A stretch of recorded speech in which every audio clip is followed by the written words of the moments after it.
Ladies and gentlemen, I'd like to introduce and have you give a warm Wisconsin welcome to my friend and someone who loves the great state of Wisconsin as much as you all do, the Vice President of the United States, Mike Pence.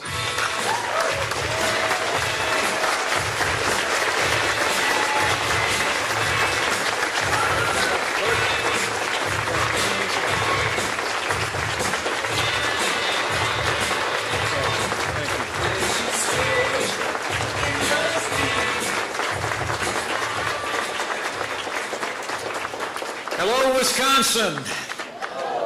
It is great to be back. Great to be back with you all and back with my friend, Governor Scott Walker.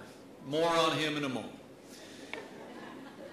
Before I begin, though, allow me to take a moment to acknowledge what I learned about on my way here to Wisconsin today, the loss of American service members that took place in Afghanistan. On my way here, I was informed that U.S. service members were killed and wounded in an attack in Afghanistan. The President and I have been briefed. The details of this attack will be forthcoming. But suffice it to say, when heroes fall, Americans grieve, and our thoughts and prayers are with the families of these American heroes.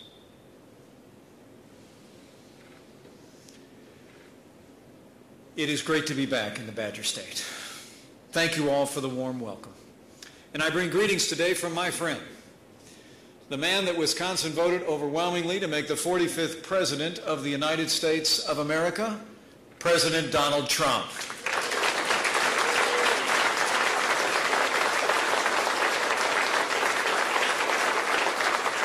Well, the President asked me to be here today. Thank the good people of Wisconsin not only for that decisive victory, but also to assure you that the Badger State has a friend in the White House.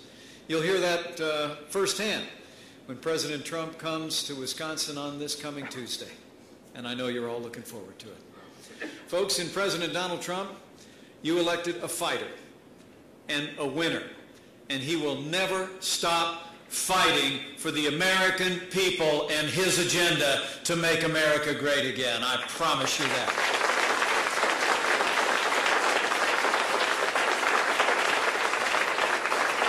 But you all know about fighters, because that's also a pretty good description of the man who just gave me that very kind introduction. You know, I've met quite a few governors over the years. I've even had the privilege to be one myself in the state of Indiana. So let me just say, I mean it from my heart when I tell you, Governor Scott Walker is one of the best governors in the history of this state and in the history of this country. Would you all mind getting on your feet and giving a rousing round of applause to Governor Scott Walker for the leadership that he provides every day?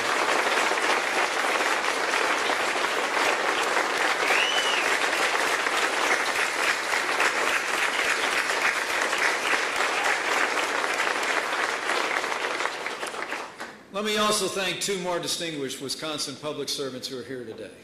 I had the opportunity to serve with the first one in Washington, D.C. for all of my 12 years in the Congress.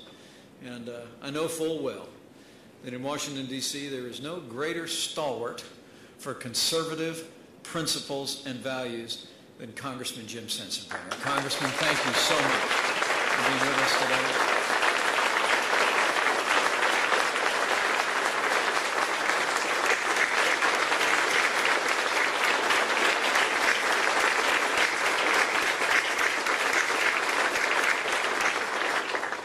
Thank you for that. So well deserved. And also, I'm so honored to be joined by another principled leader who fights for Wisconsin and fights for conservative values every day, Congressman Glenn Grothman. Thank you so much for being with us today. You know, President Trump and I couldn't be more grateful for the support of both of these leaders in the Congress of the United States. Well, let me also thank our host today, Bob Hillis, and the whole team here at Direct Supply for welcoming us to this extraordinary campus and this extraordinary American success story. It's been 30-plus years you've built everything that matters, Bob. A good name, a strong and prosperous company that has made this community and made this state better for it. Direct Supply is a true American success story. And that round of applause is so well deserved. You know, I like to say that President Trump has a three-part agenda for this administration. Jobs, jobs, and jobs. And we are here to talk about the kind of changes that have promoted growing America. Since day one of this administration, our president has taken decisive action, to put America back to work, get our economy moving again. You know, first off, if you haven't noticed, the American people elected a builder to be the 45th President of the United States of America, and we're actually at the end of what the President called Infrastructure Week, and I want to make you a promise. And people heard about it all across Washington, D.C. and all across America. President Donald Trump is going to keep his promise to rebuild the infrastructure of America and give us the best roads and bridges and airports and ports in the world. Just a few days ago in Cincinnati, the president declared that, quote, in his words, the American people deserve the best infrastructure anywhere in the world, and he laid out a Buy American, Hire American plan to rebuild our country. President Trump's going to make historic investments in our national infrastructure so that Wisconsin and states all across this country will have the infrastructure the best we've ever had. But this president's leadership doesn't stop there. From the outset of this administration, I'm glad to report to you that President Trump has signed more laws into effect to roll back red tape than any president in American history. He supported energy infrastructure in this country the day that he authorized the Keystone and Dakota pipelines to make affordable American energy flow for our businesses and our homes. And just over a week ago, President Trump put American jobs and American workers first when he took decisive action to withdraw the United States of America from the Paris Climate Accord.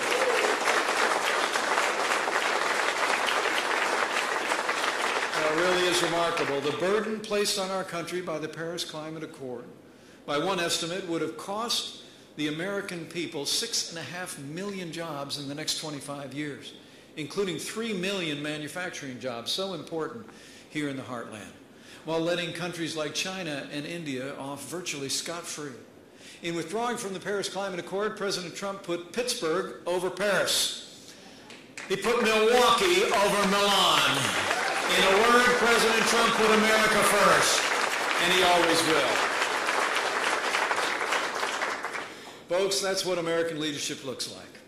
And this president's leadership is making a difference every single day. American businesses are growing and investing in America again. They're creating jobs in this country instead of shipping them overseas. In fact, since the outset of this administration, over 600,000 new private sector jobs have been created. And under President Trump's watch, unemployment is at its lowest level in 16 years. America is back under the leadership of President Donald Trump. But as the president likes to say at this White House, that's just what we call a good start.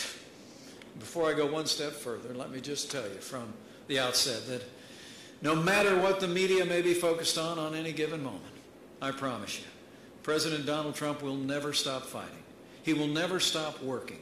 He will never stop rolling up his sleeves every single day to ensure that the American people and the agenda in their interests is advanced of good jobs, safe streets, and a boundless American future.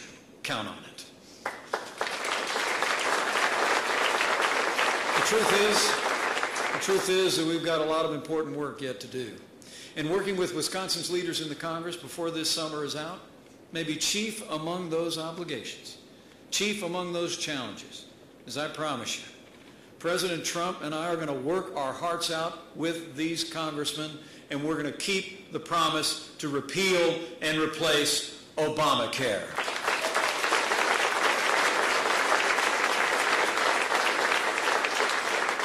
It's mostly what brings me here today. I mean, we all remember the broken promises that helped Obamacare get passed to begin with. They said if you like your doctor, you can keep him. Remember that one? They said if you like your health insurance, you could keep it. We were told that the health insurance costs would actually go down, not up.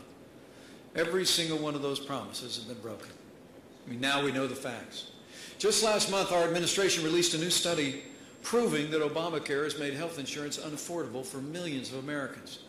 Here in Wisconsin, as the governor just said, Obamacare has spiked premiums on the individual market by 93% in just the past 4 years.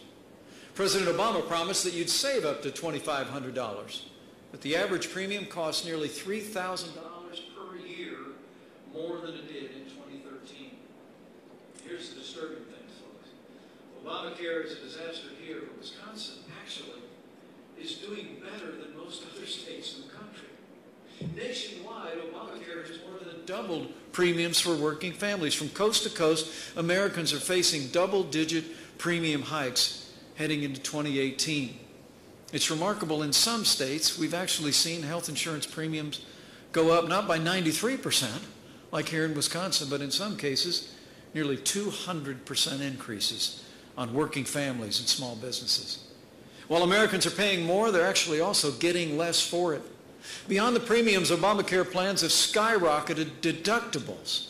The cost of more than $6,000 in a deductible is average for what's called a cheap plan. I just heard about it from many of the business leaders that gathered here today and shared their personal stories.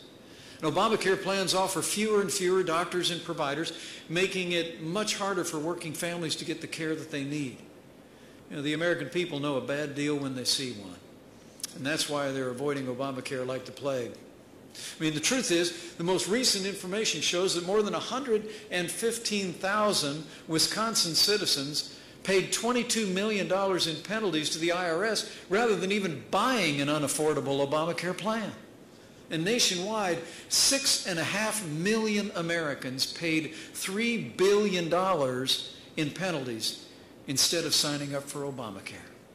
And going forward, many Americans might not even be able to sign up for Obamacare even if they want to, because health insurance companies are pulling out of Obamacare exchanges left and right. Wisconsin has already lost 4 insurers in the past few years. States across the country have lost 83 insurers in 2017 alone. In fact, at this very moment, a third of America's counties and 5 whole states only have one choice of insurance company, meaning they essentially have no choice at all. And it's only going to get worse. In just the past few months, health insurers have said that they're abandoning Obamacare in nearly 24 markets, and tens of thousands of Americans or more won't have any insurance coverage at all. Just this week, more than 13,000 people in Ohio learned that they'll have no Obamacare choices next year. In Missouri, 25 counties may be without health insurance coverage. And just next door in Iowa, it looks like very soon 94 of 99 counties will have no Obamacare insurance to choose from at all, leaving tens of thousands of working families without access to the health care that they need. Folks, we're talking about real people, a real crisis, and good people are being hurt for it. People like Julie Champagne, who's actually here with us today. I just had a chance to visit with Julie and her husband, and her story is a story that literally millions of Americans are facing every day. Julie's been buying health insurance for her family on the individual market ever since 2004. Now, Julie, I can tell, is a hard-working American. She's a great woman and has worked in a small business and living out her dreams every day. She has a great family. She's a mother and a grandmother. But she's had some health challenges and issues, and we talked about them. And health insurance has been vitally important to her. Julie wanted to believe it when President Obama promised her that she could keep her plan, that she could keep her doctor under Obamacare. But she found out the hard way that that just wasn't true. Julie lost her family's health insurance plan. She lost her doctor. And ever since, Julie's been forced to buy health insurance on the Obamacare exchange, insurance that she can't really afford and can't even use because the deductibles are so high. Last year alone, Julie's Obamacare plan cost more than $9,000 in premiums, and it still had a deductible of $13,000. And it's only gotten worse since then. Late last year, Julie found out that her premiums were going to increase by another $2,600 in 2017. Her Obamacare plan costs more than her mortgage, and she can't even use it. Folks, Julie literally can't afford Obamacare. In fact, as she just shared with me, Julie actually made the choice to stop paying for her health insurance for 3 months just so she could afford to buy Christmas presents for her children and grandchildren. Folks, that's just plain wrong. No American should ever have to choose between their health care and their grandkids. It's heartbreaking. And as Julie says, she essentially got to a place where she said, we have no hope. But as I just told her, help is on the way.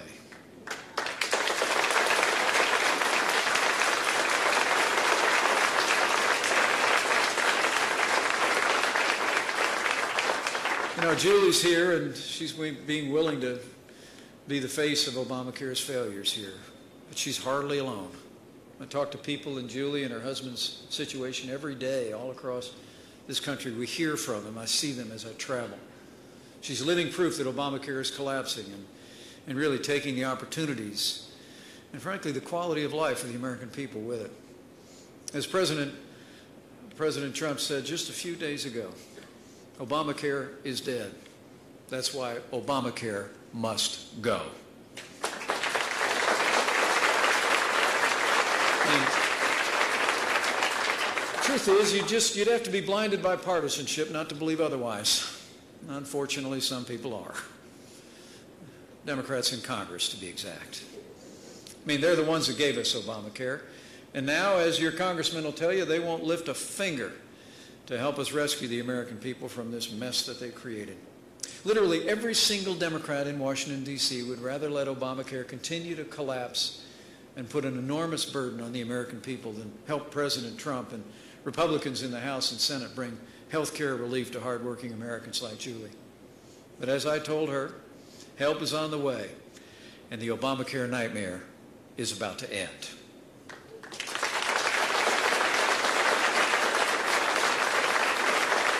Under President Donald Trump, we will rescue the American people from the disaster of Obamacare and give the American people the world-class health care that they deserve. And before this summer's out, we're going to finish what Wisconsin's own Speaker Paul Ryan started, and we're going to repeal and replace Obamacare once and for all. Can we hear it for Wisconsin's own Paul Ryan for the great work he's done?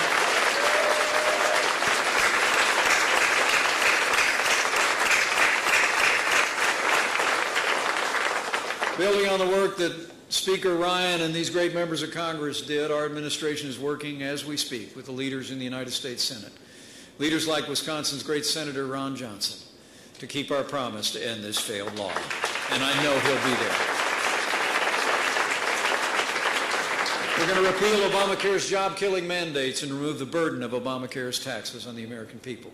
We're going to give Americans more choices with expanded health savings accounts and a new tax credit to help you buy the insurance you need at a price you can afford. We're going to make sure that every American with pre-existing conditions has access to the coverage and the care that they need, no exceptions.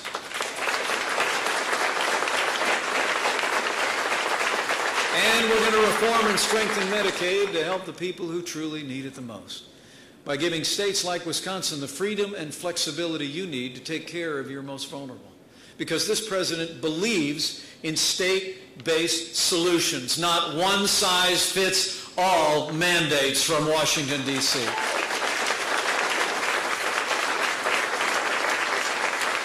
And the truth is, under Governor Scott Walker, Wisconsin has already innovated to provide health care coverage for your most vulnerable.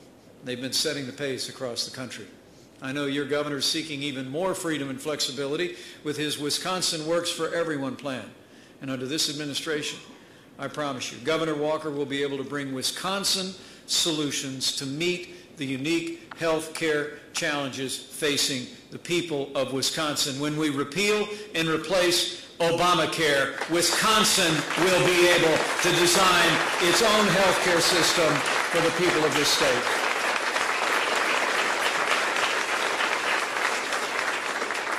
Governor Walker is going to be able to do it the Wisconsin way, which, as I like to say, is the American way, state-based solutions and reform.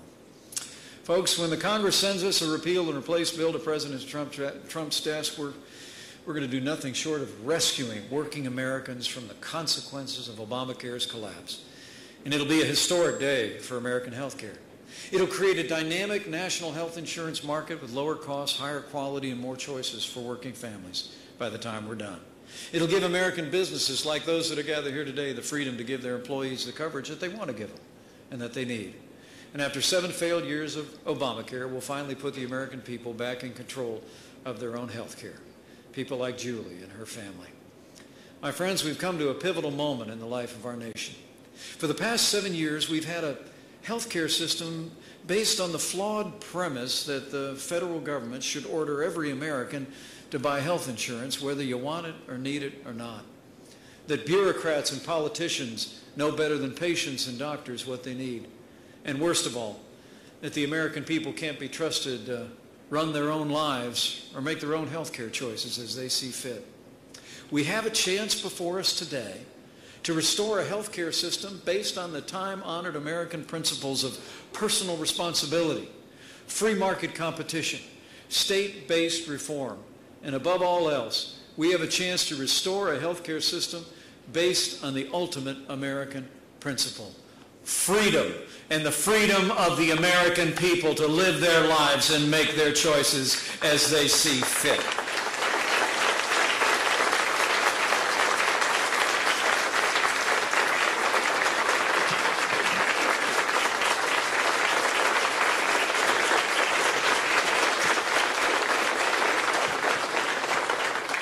So we've got our work cut out for us. I mean, we are talking about Washington, D.C. now.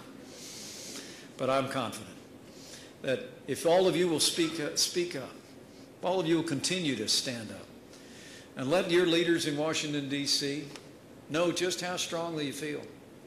You know, Julie coming over here today and sharing her story was deeply inspiring to me. These business leaders that came out and shared their story while the media looked on was deeply inspiring to me. But make no mistake about it, this is an important time to let your voice be heard. So that not only can we get this country on the right track when it comes to health care reform, but that we can put America back on the right track to opportunity, prosperity, and greater freedom for every American. From this day forward, I would submit to you that we need every ounce of your enthusiasm, your energy, your conviction, and your passion. And in these divided times in the life of our nation, I would tell you that from my heart that we might just need one more thing, if you're of a mind. You know, in much more challenging times in the life of this nation, people that have taken time from time to time to bow the head and bend the knee have made a difference in this country. So it'd be a good time to do that. Now, I'm not talking about praying for any particular office holder or any particular agenda. I rather like what Abraham Lincoln said when during his time he was asked once if he thought God was on the side of the Union Army. Lincoln responded, he said, you know, I rather than asking whether God is on our side, I rather concern myself more with whether we're on God's side. So I just encourage you to pray for our country. Pray in these challenging times that Americans will continue to come together. Because I know that with your help, with these great leaders in your state house and great leaders in the Congress, with President Donald Trump in the White House, and with God's help, I know we're going to make America safe again. I know we're going to give Americans the ability to make choices in health care that will improve their lives again. I know we're going to make America prosperous again. And, to borrow a phrase, I know we're going to make America great again. Thank you very much. God bless you, Wisconsin. And God bless the United States of America.